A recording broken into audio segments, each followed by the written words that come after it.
आज की ये जो प्रेस वार्ता है इसलिए महत्वपूर्ण है कि लोकतंत्र में जो लोगों के संवैधानिक अधिकार हैं और उनको उठाना, अपने संविधान की रक्षा के लिए, अपने अधिकारों की बात करने के लिए प्रोटेस्ट करना, ये हमारा संवैधानिक राइट्स है।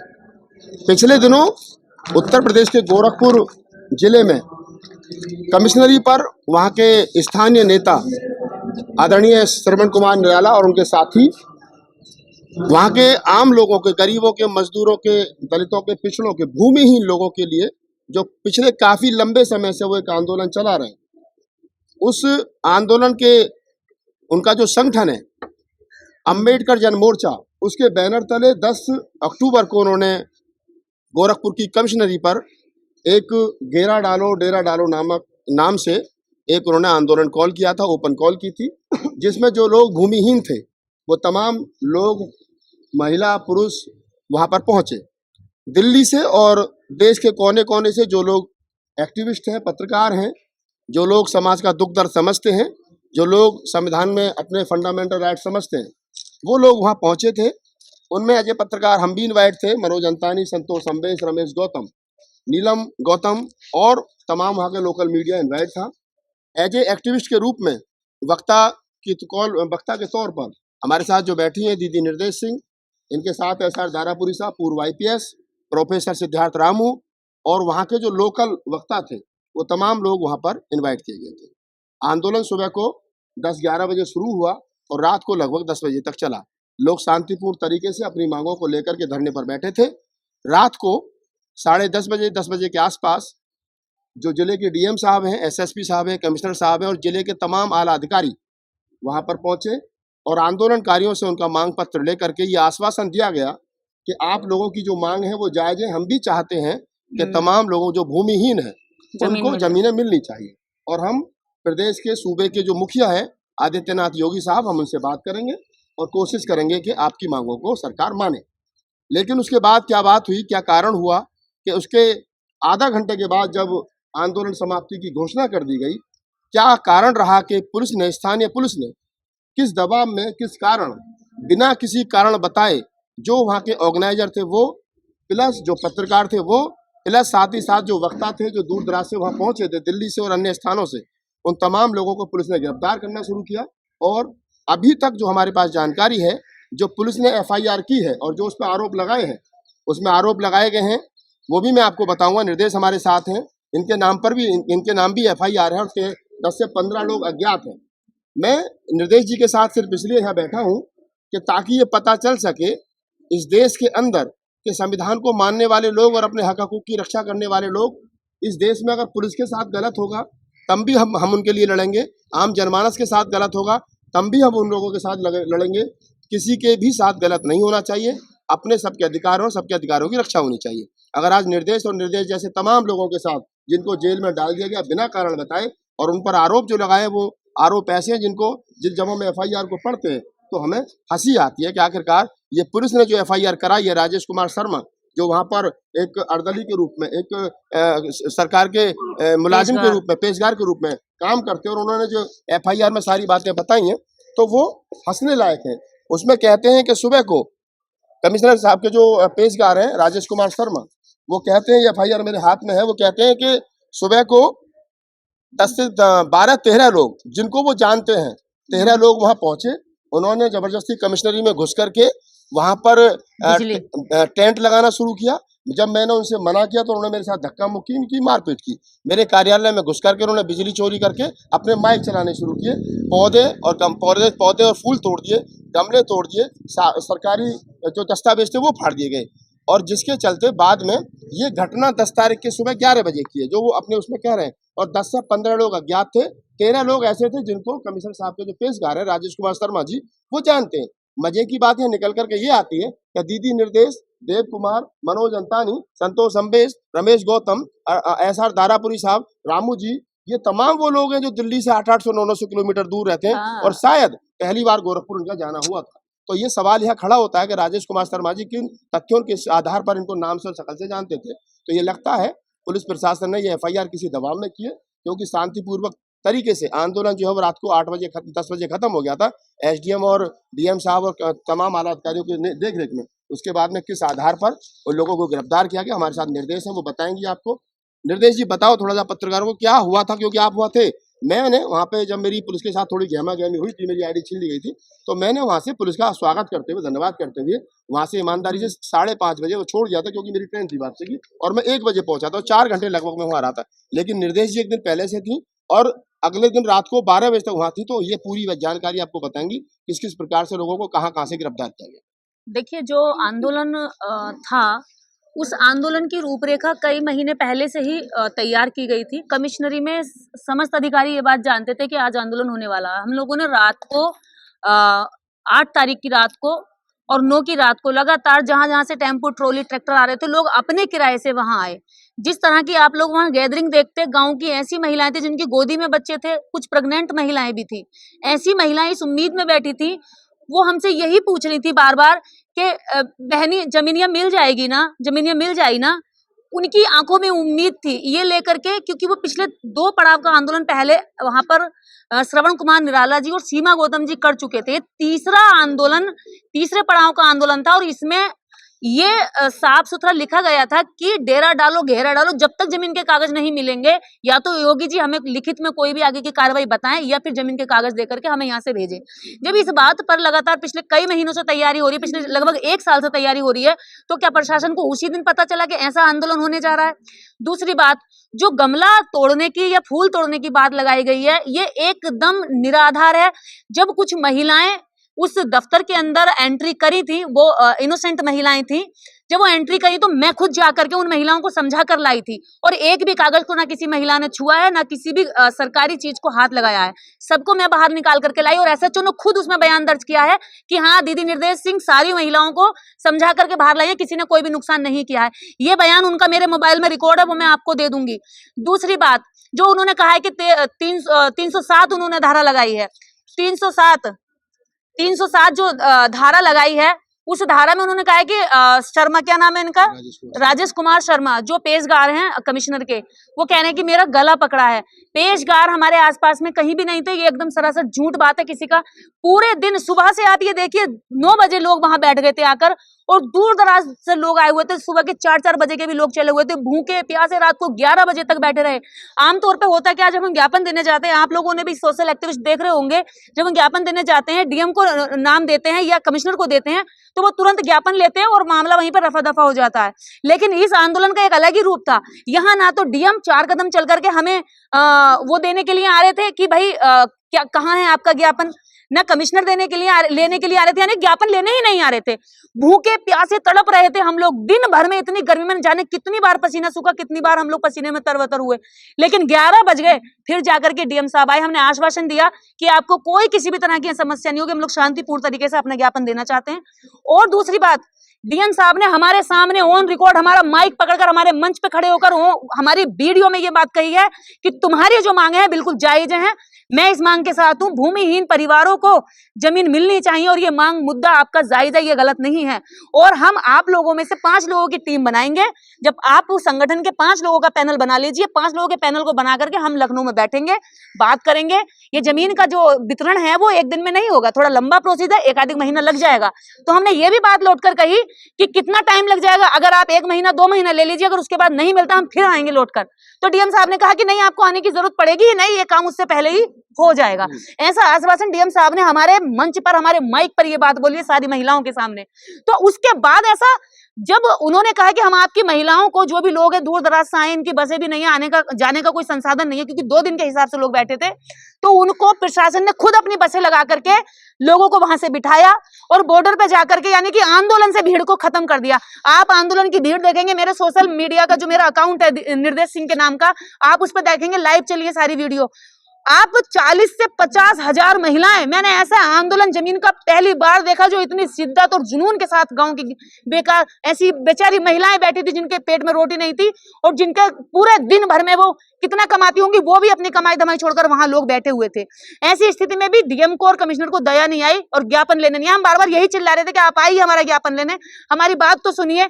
उसके बाद 11 साढ़े 11 बजे के बाद जब उन्होंने सारी भीड़ को अपनी गाड़ियों से, बसों से भर के वहां से ढीला कर दिया। और जब हम कम लोग बचे तो हमारी गिरफ्तारियां शुरू कर दी। पहली गाड़ी मेरे पीछे लगी, जब मैं वहां से आंदोलन से जा रही थी तो मेरे पीछे गाड़ी लगा दी गई। गाड़ी मैंने पहचान ली, मैं वापस फिर आंदोलन में आ गई। आंदोलन में भीड़ में कैसे कैसे करके मैं निकली, किस रास्ते से निकली। रात को फिर 2 बजे मुझे पुलिस ने वहां पकड़ लिया जहां मैं पहुंची थी। मैं वहां से मैं डेंगू से पीड़ित थी, इतना बुखार था मुझे, 103 बुखार में मैं किस तरह छतों से कूदी, खेतों पर कैसे नाले कूदे, कहाँ भूखी पड़ी रही। इस कदर मैं आज 5वें दिन में आज दिल्ली पहुंची हूँ। कैसे कैसे मैं ही जानती हूँ मैं किस हालात में पहुंची हूँ, कि मेरे हाथ पैर कांप रहे थे लेकिन मैं फिर भी चल रही थी, ये सोच करके कि मेरे लोग अंदर हैं। अभी तक 18 लोगों की गिरफ्तारी हो चुकी है, कल शाम तक की ये खबर है। और आज का हमें पता नहीं कि आज क्या हुआ है वहां पे, आज के हमारे पास कोई अपडेट नहीं है। 18 लोग वो बेकसूर जिनका कोई दोष नहीं था। क्या योगी जी इसको व्यक्तिगत ले रहे हैं? हम ये जानना चाहते हैं, योगी जी ने कोई आंदोलन नहीं किया क्या? योगी जी उसमें डायरेक्ट ये कह रहे हैं कि आप डीएम साहब को भेजने हैं सारा दिन और शाम को भेज रहे हैं, तो इतनी मीठी छुरी की तरह आपने हम पे वार किया और उसके बाद हमें सबको इधर तितर बितर करके भीड़ कम करके, आपको पता था कि भीड़ में अगर आप अरेस्टिंग करेंगे तो आप जो है सफल नहीं होंगे, इसलिए आपने भीड़ को अपनी गाड़ियों से बाहर भेजा। उसके बाद हमारे लीडरों को, हमारे लोगों को, एसआर दारापुरी जी बुजुर्ग हैं, 82 साल के रिटायर्ड आईजी, जिनकी तबीयत बहुत खराब थी, हाथ कांप रहे थे उनके वहां मंच पे बोलते हुए भी इतनी गर्मी में, उनको अरेस्ट कर लिया। डॉक्टर सिद्धार्थ रामू जो इंटरनेशनल राइटर है, जिनके नाम कई किताबें जिन्होंने लिखी हैं, कई किताबों के अनुवाद किए हैं, डॉक्टर सिद्धार्थ रामू को शाम को 6 बजे अरेस्ट कर लिया था। हमें पता भी नहीं था, बाद में पता चला। उसके बाद हमारे आंदोलन में फोटोग्राफी करने के लिए एक फिल्मकार, फ्रांस का एक फिल्मकार है जो कविताएं लिखता है, कहानियां लिखता है, वैलेंटीन रोजर को ये बताते हुए गिरफ्तार कर लिया कि आपको जो है विदेशी फंडिंग मिल रही है। और वैलेंटीन रोजर जो है ये सरकार के जो गुप्त सूचनाएं, गुप्त जानकारियां, गुप्त एजेंसियां, उनकी जो है यहाँ पे खतरा बताते हुए उसको गिरफ्तार किया गया। हमने ये बात भी मंच से कई बार दोहराई और अपील करी कि वो निर्दोष है, उसका हमारे आंदोलन से कोई लेना देना नहीं है, वो सिर्फ फोटोग्राफी करने आया था। विदेशी मेहमान, हम कहते हैं अतिथि देवो भव, हमारे देश का हर नागरिक विदेश की इज्जत करता है, हम भी जाते हैं तो हमारा भी सम्मान होता है। क्या हम उसको ये मना करते कि आप हमारा फोटोग्राफी नहीं कर सकते? हमने उसको कहा ठीक है आप आइए, फोटो ले लीजिए, वीडियो बना लीजिए। वो दलित एट्रोसिटी पर यहाँ पर एक दलित फाइल बनाने आया था, उस बेचारे को वहां पे अरेस्ट कर लिया गया। उसके बाद धीरे धीरे एक एक करके सबकी अरेस्टिंग होती गई। अभी सीमा गौतम जो इस आंदोलन की मुख्य लीडर हैं, और श्रवण कुमार निराला जो इस आंदोलन के मुख्य संयोजक हैं, इन दोनों लोगों के घर पे पुलिस चारों ओर से तैनात है। उनके घर में उनके बच्चों को खाना पीना सब बंद कर रखा, कोई कहीं नहीं जा सकता। इस हालात में उनके घरों में कोई पुरुष नहीं बचा, सारे पुरुषों को उठा के जेल में डाल दिया। ऐसा क्या क्या अपराध किया है? क्या गरीबों की लड़ाई लड़ना, क्या लोकतंत्र में अपनी बात रखना, आंदोलन करना, जमा होना, इकट्ठा होना, अभिव्यक्ति का अधिकार, ये कोई मायने नहीं रखता है उत्तर प्रदेश की सरकार में? क्या योगी जी ने कभी आंदोलन नहीं किया था? क्या हमेशा आप सत्ता में बने रहेंगे? ऐसा नहीं होता है योगी जी। अगर कल को आप नहीं रहे और आपने फिर आंदोलन किया तो आप तो दमन सिखा रहे हैं ना, कि कल की सरकारें फिर आपका दमन करेंगी। ये दमन है, ये हिटलरशाही है। आप करोड़ों करोड़ों रुपया, जमीन की बात चलती है कि जमीन कहां से देगी सरकार? सरकार जमीन दे सकती है। तेलंगाना सरकार ने 3 एकड़ जमीन 2524 लोगों को 94 करोड़ की जमीन खरीद कर दी है, और जो उसके पास सरकारी जमीन थी वो वितरण की है। तो क्या यूपी सरकार नहीं कर सकती? और हम ये नहीं मांग रहे कि जो पहले से सामंती है, जिनके पास जमीन है, उनको जमीन दे दीजिए। अरे जो भूखे हैं, गरीब हैं, जो दूसरों के खेतों में बेकारी करते हैं, जो खाना ना होने की वजह से क्राइम भी करते हैं, अपराध करते हैं, आप उन लोगों को जमीन दीजिए। कौन से हम व्यक्तिगत तौर पर जमीन मांग रहे थे? निर्देश जी, जो आपने ये आंदोलन किया था उसकी परमिशन आपके पास थी क्या? देखिए, इसकी परमिशन के लिए 2 महीना पहले ही एप्लीकेशन डाल दी गई थी। आपको पता है, जागरण की, कीर्तन की, भजन की, हवन की, हर जगह सड़कों पे घेर घेर करके बिना परमिशनों के हो जाते हैं। लेकिन हमने इसकी परमिशन की अपील 2 महीने पहले डाली थी, जिसको कभी भी आपको पता हो प्रशासन रिसीविंग नहीं देता है, ये कहीं की भी परमिशन हो। लेकिन एप्लीकेशन हम लोगों ने डाली, उसके आधार पर हुई। जब सुबह टेंट लग रहा था तब पुलिस को आपत्ति क्यों नहीं हुई? जब सुबह लोग आने जाने और बैठने शुरू हुए तब पुलिस को आपत्ति क्यों नहीं हुई? पुलिस को रात को 12 बजे आपत्ति हुई है, जब सारा आंदोलन शांतिपूर्ण तरीके से हो गया, सब लोग अपने अपने घर चले गए। शाम को पुलिस हमसे पूछ रही है आपने खाना खाया, आप थके होंगे, और एक एक करके एक एक आदमी को इस तरह से बातें बना बना कर अलग अलग ले जा रही है और अरेस्ट कर रही है। 1.5 घंटा मेरे साथी देव कुमार जी को अंदर रखा गया, उनसे पूछताछ की गई कौन कहां से आया, किसका क्या नाम है। यानी कि जो पूरा षड्यंत्र रचा गया है आंदोलन को कुचलने का, सबसे अच्छा तरीका इन्होंने ये देखा कि जो भी लोग अंदर चले जाएंगे बाद में आंदोलन को भ्रमित कर दिया जाएगा। श्रवण कुमार निराला को पूरी तरीके से बदनाम करने की, वहां लोकल मीडिया, स्ट्रीम मीडिया बदनाम करने की कोशिश कर रही है कि ये विदेशी फंड पे आंदोलन कर रहे हैं, ये व्यक्ति देश के लिए खतरा है, जासूस है, इस तरह की खबरें उनके नाम पे चलाई जा रही है। लेकिन मैं बता देना चाहती हूँ, श्रवण कुमार निराला नेता डरने वाले नहीं है। वो एक ऐसा आदमी है जो गोरखपुर के अंदर वो बसपा के टाइम से एक बड़ा लीडर रहा है और जमीनी आम जनता का लीडर है वो। वहां की जो गरीब लोग हैं ना उसको भगवान की तरह पूछते हैं, क्या करेंगे, कहाँ ले जाएंगे ये।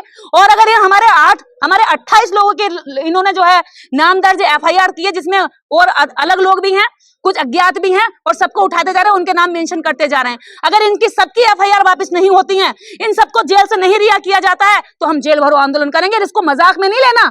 आप हो सकते हैं षड्यंत्रकारी, लेकिन हम आंदोलनकारी लोग हैं, इसी धरती से पैदा हुए हैं।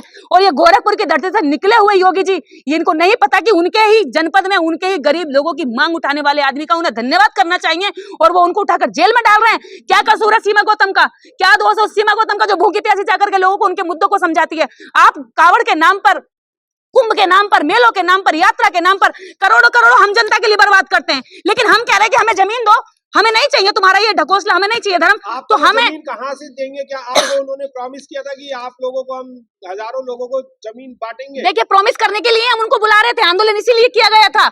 लोकतंत्र की यही खूबसूरती कि हम अपनी बात रखने के लिए, अगर योगी आदित्यनाथ जी की सरकार का, हमारे यूपी सरकार का ध्यान इस तरफ नहीं गया है कि क्राइम की एक सबसे बड़ी वजह यह भी है कि लोगों का खेतों में मर्डर हो जाता है, सोच करने जाती बेटियों में रेप हो जाता है, तो हम उनको ध्यान आकर्षित कर रहे हैं कि जमीन ना होने की वजह से इतने सारे लोग हर दिन पीड़ित होते हैं, हर दिन बेगारी करते हैं, सामंती उन पर डंडे के दम पर चोट अपराध करते हैं। तो हम उनको बता रहे हैं कि ये सब हो सकता है, और इसका देखिए समस्याएं होती हैं, और सोल्यूशन जो है मुखिया को, घर के मुखिया को निकालने का काम होता है। हम समस्याएं बता रहे हैं, हमारा फर्ज है सामाजिक होने के नाते, और उसका सॉल्यूशन है, ऐसा नहीं है। पहला एग्जांपल सेट तेलंगाना सरकार कर चुकी है, और भारत सरकार के पास इतनी जमीन है कि प्रत्येक भूमिहीन परिवार को अगर 4 एकड़ जमीन बांटी जाएगी तब भी सरकार के पास जमीन बचेगी। तो उस जमीन का करना क्या है, तुम क्या करना चाहते हो? बाबा साहब भी कहते थे कि बंजर भूमि जितनी भी देश के अंदर पड़ी हुई है खाली, इनको दलितों में, भूमिहीनों में बांट देना चाहिए, ताकि ये इसको उपजाऊ कर सके। इसमें खेती पनपेगी तो सरकार को रेवेन्यू बढ़ेगा, और क्राइम जो है वो भी कम होगा, जो अपराध जो आपस में मारा मारी, रोटी की छीनाछनी, ये भी कम होगी। तो इसमें बुरा क्या है? हम तो चाहते हैं कि अपराध मुक्त हो। और योगी जी खुद कहते हैं कि गुंडे मैंने जेलों में डाल दिए, लेकिन हमारे साथ तो पुलिस ने गुंडागर्दी कर दी। हमारे साथ तो खुद योगी जी ने एक मतलब ऐसा व्यवहार कर रहे हैं जैसे कि हमारे साथ कोई बाहर के गुंडे भी नहीं करते हैं ऐसा व्यवहार। तो जिस तरह से पुलिस प्रशासन माइक पर, स्टेज पर आता है, माइक जिस तरह आपने जी माइक लेकर कहा कि आप बिल्कुल बात को समर्थन हम करते हैं, तो जिस तरह से पहले दिखाया गया कि हाँ हम आपकी बातों से वाकिफ करते हैं, वो एक षड्यंत्र था। उसके बाद जिस तरह से तमाम पत्रकार और आप जैसे जितने भी सोशल एक्टिविस्ट आए थे, तो आप लोगों ने इस तरह का व्यवहार किया गया, क्या ये साजिश थी? देखिए, ये प्रशासन ने पूरी तरीके से प्लान सेट किया कि ये लोग 2 दिन के हिसाब से आए हैं और ये लोग रहे, तो योगी जी का बहुत बड़ा प्रेशर था उनके साथ, क्योंकि इसमें डायरेक्ट योगी जी इन्वॉल्व है। यहाँ पुलिस का कोई रोल नहीं, हम पुलिस को दोष नहीं देंगे, क्योंकि पुलिस जो है सत्ता के चाबुक से चलती है।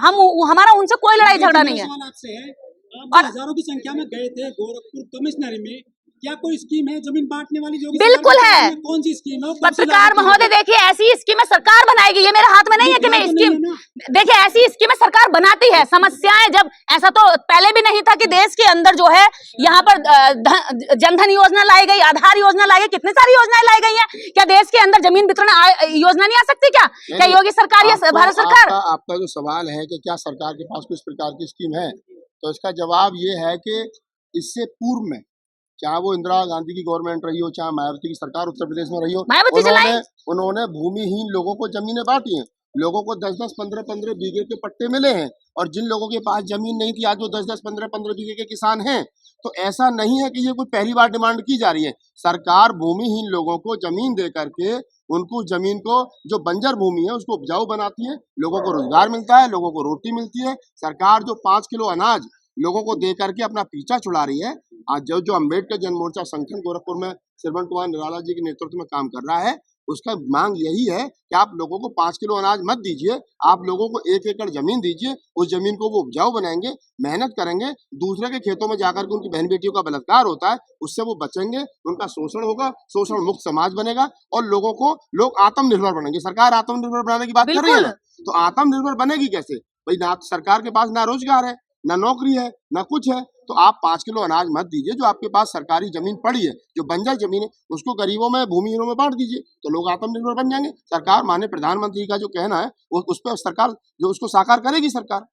दूसरा जो लोगों को जो गिरफ्तार किया है, पत्रकार कितने, क्या कोई बड़ी मीडिया का भी है? अभी जो हमारे पास जानकारी है कि जो लोग पत्रकार है, जो यूट्यूबर वहाँ गिरफ्तार किए गए हैं, उसमें समतावास टीवी के मनोज अंतानी है, आवाज भारत से संतोष कुमार अम्बेस हैं, पब्लिक दस्तक से रमेश भारती हैं, और एनवी न्यूज जो है चैनल जो है उसकी नीलम बौद्ध और उनके हस्बैंड जो उनके जयभीम। साथ कैमरामैनी का काम करते हैं जयभीम प्रकाश जी, ये लोग मीडिया से हैं। बाकी तमाम लोग जो हैं, चाहे एसआर दारापुरी साहब हैं, चाहे प्रोफेसर सिद्धार्थ रामू हैं, चाहे कुछ लोकल नेता हैं वहाँ के, ये तमाम लोग अभी तक जैसा निर्देश जी ने बताया, कल शाम तक की जो जानकारी है और आज सुबह तक की जानकारी, लगभग 18 लोग अभी तक पुलिस की गिरफ्त में हैं। राहुल जी, ये सुनने को भी मिल रहा है, आप पे आरोप लगे हैं कि आपको विदेश से फंडिंग आ रही है। देखिए, ये कोई पुलिस का पहली बार कहना नहीं है। आंदोलन ये वाला हो, आंदोलन इसके बाद में और भी होंगे, आंदोलन इससे पूर्व में भी है। जितने आंदोलन सरकार से मानवता की, इंसानियत की और इस देश में अपने अधिकारों को बनाए रखने के लिए किए जाते हैं, आरोपित होते सरकार हैं। उस पर यही आरोप लगाती है। और ये आज से नहीं, आप 50 साल पुराना कोई आंदोलन उठा करके देख लीजिए, उनको कहते हैं इनको तो चाइना से आंदोलन होती है। अगर इस देश का गरीब, मजदूर, शोषित, पीड़ित आंदोलन करे तो सरकार उसको कहीं ना कहीं माओवादी और नक्सली बताने का काम करती है। दलित करे तो उसको भी कहीं ना कहीं माओवादी और नक्सली बनाने का काम करती है। मुसलमान करे तो उसको पाकिस्तानी बताने का काम करती है। ये सिख करे और क्या नाम दूसरा करे तो उसको खालिस्तानी बताने का काम करती है। और अगर और बहुत सारे लोग हैं जिनको क्या नाम है, अब तो अर्बन नक्सलवाद से और दूसरा बहुत सारे नामों से करती है। ऐसा नहीं है। इस देश का जो 85% 88% समाज है, जो SC ST OBC गरीब मजदूर शोषित पीड़ित समाज है, जो भूमिहीन समाज है, वो अपनी मांगों को लेकर के 100 साल पहले भी रोड पर था और आज भी रोड पर है। और ये देखिए, मैं ये नहीं कह रहा हूँ, हमारे ही पुरखे ने कहा था कि जब सड़कें वीरान हो जाती है तो संसद आवारा हो जाती है। हमारे जैसे लोगों का काम, पत्रकारों का, एक्टिविस्टों का ये काम है कि हम संसद को आवारा होने से रोकें। और अगर संसद आवारा हो गई तो यही होगा। लिहाजा इस देश के तमाम मजदूरों को, गरीबों को, पीड़ितों को एक मंच पर आकर के इस बात को बुलंद करना चाहिए, अपने अधिकारों को रखना चाहिए और सरकार को आवारा होने से रोकना चाहिए। आपके ऊपर एक और आरोप लगा है कि आप देश के नहीं है, कहीं बाहर से आए हुए 3 पत्रकारों पे ये आरोप लगे कि सरकार बाहर से आए हुए सरकार आधार कार्ड चेक करे, उनके पिताजी का डेट ऑफ बर्थ चेक करे। मनोज अंतानी जी के पिताजी दिल्ली गवर्नमेंट में अफसर थे, वो मेरठ के रहने वाले हैं। संतोष अम्बेश के पिताजी रेलवे में अफसर थे।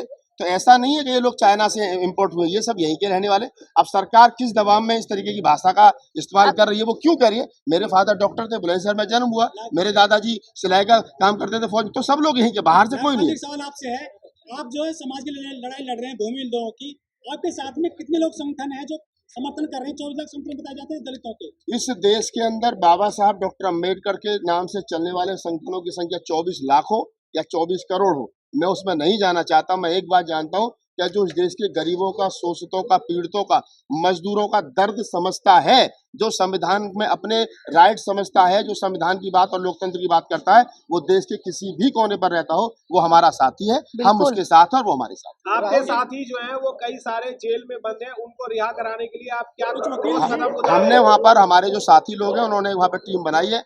SR दारापुरी साहब जो पूर्व कमिश्नर है और जो वहाँ के लोकल नेता हैं, उनके वकील हैं, हमारे वहाँ वकील पर रविकांत जी हैं, उनके नेतृत्व में बेहतरीन टीम वहाँ पर काम कर रही है। एप्लीकेशन मूव की गई थी तो उसमें सुनवाई करने से अभी लोअर कोर्ट में लगाई थी तो रिजेक्ट कर दिया, सेशन कोर्ट में लगाई थी, तो अभी 20 तारीख को ओपन सुनवाई ओपन कोर्ट में होगी। पुलिस भी अपना पक्ष रखेगी, हमारे वकील भी अपना पक्ष रखेंगे। और हम तो कह रहे हैं, दूध का दूध पानी का पानी होना चाहिए। अगर पुलिस को लगता है, सरकार को छोड़िए, अगर जुडिशरी को लगता है कि हमने गलती की है गरीबों की आवाज उठाकर, तो ठीक है, इसके लिए जो भी सजा मिलेगी वो देखेंगे संविधान के दायरे में। और अगर जुडिशरी को लगता है, न्यायपालिका को लगता है कि नहीं हम लोग ठीक थे, तो ठीक है, हमको बाइज्जत बरी किया जाएगा और हमें देश की न्यायपालिका पे पूरी उम्मीद है। बिल्कुल। और दूसरी बात यह है कि वहाँ की जो लोकल मीडिया है, जो स्ट्रीम मीडिया है, वो वहाँ कोशिश कर रही है ये दिखाने की कि निराला राजनीति में अपना भाग्य आजमाने की कोशिश कर रहा है इस तरह के आंदोलन से। तो हम ये जानना चाहते हैं कि क्या ये जो स्ट्रीम मीडिया है, दैनिक जागरण, दैनिक भास्कर, क्या इनका राजनीति पे कॉपीराइट है कि कोई दलित राजनीति नहीं कर सकता? दलित अपनी बात रखेगा तो राजनीति क्या बदनाम कर दिया जाएगा? यानी कि हम अपनी बात बोलेंगे तो नेतागिरी हो जाएगी, वो हम पर अत्याचार करेंगे तो बहुत बड़ा न्याय हो जाएगा, बहुत बड़ा, मतलब वो बहुत बड़े बन जाते हैं। ये मीडिया का सेटअप इस देश के अंदर, पत्रकारिता करते करे राजसभा चला जाए, जुडिशरी के लोग जुडिशरी में रहते हुए राज्यसभा चले जाएं, कोई आपत्ति नहीं है। एक आदमी, आम आदमी की आवाज उठाता हुआ अगर राजनीति में चला जाए तो अपराध मानते हैं। ये नहीं है। हर आदमी की अपनी सोच है, हर आदमी के अपने राइट्स है, उसके साथ काम करें। तमाम साथी जो लोग यहाँ आए, मैं सबका धन्यवाद करता हूँ।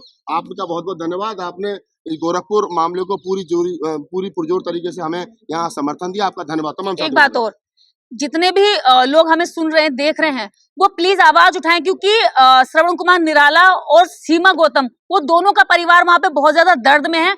और जब 1 एकड़ जमीन की मांग श्रवण कुमार निराला जी और सीमा गौतम कर रहे हैं, तो वो केवल अपने परिवार के लिए नहीं कर रहे हैं, उत्तर प्रदेश की समस्त जनता के लिए, उस जनता के लिए जिसके पास भूमि नहीं है। और मुझे लगता है इस देश का जो दलित है, जो अल्पसंख्यक है, जो अति पिछड़ा है, उनके पास जमीनें नहीं है। तो ये सबकी आवाज है, आप सब इसको आगे पहुंचाइए, हमारी हेल्प करिए। इस समय हम लोग तकलीफ में, कुछ पता नहीं है कि मेरी गिरफ्तारी कब हो जाए, राहुल नागपाल जी की भी कब हो जाए, ये हमें कुछ भी नहीं पता है। हो सकता है इसके बाद तुरंत हम पुलिस अलर्ट होकर के हम लोगों के तक पहुंच जाए। हम यहाँ तक कैसे पहुंचे ये हम लोग ही जानते हैं, और अभी तक हम सुरक्षित हैं। इसके पीछे भी हम लोगों की सूझबूझ और हमारे बहुत सारे लोगों का सहयोग है, जो हम यहाँ तक अभी सुरक्षित हैं। तो आप लोगों से मेरी हाथ जोड़ के अपील है कि ये समाज की लड़ाई है, ये आप लोगों की लड़ाई है, भूमिहीनों की लड़ाई है, गरीबों की लड़ाई है। इस लड़ाई को मजबूत करिए।